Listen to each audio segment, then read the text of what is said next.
শব্দটি বুইড়াভাম। যিনি বিএনপি নেতাদের বুইড়াভাম বলছেন, প্রশ্ন হচ্ছে তিনি কি কচি খোকা যার বয়স ৬০ ছুঁই ছুঁই?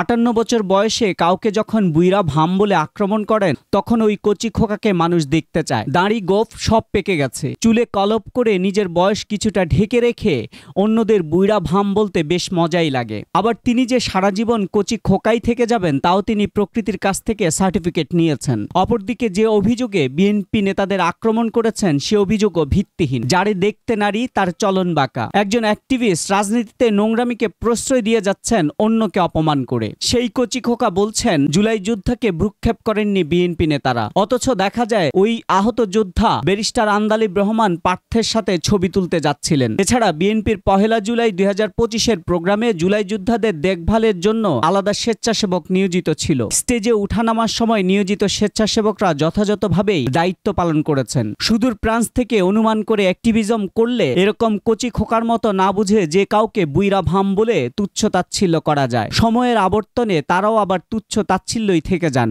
মনিরে আগে যে ছবিটা উঠাইছে ওই ছবিটা উঠাইতেছে না, তো আমি তো আর ওর সামনে দিয়ে যেতে পারি না, ক্যামেরার সামনে দিয়ে গেলে তার ছবিটা উঠবো না। তো আমি ওই জায়গায় খারাইছি, খারানো অবস্থায় কেউ একজন ছবিটা উঠাইছে। রাতে সংখ্যা পিনাকি দাদা পোস্ট করছে, আমি ওনারা অনেক শ্রদ্ধা করতাম এবং বিশ্বাস করতাম। ঠিক আছে, আসলে উনি যে এত বড় একটা গুজব ছড়াইবো আমি বিশ্বাস করি না।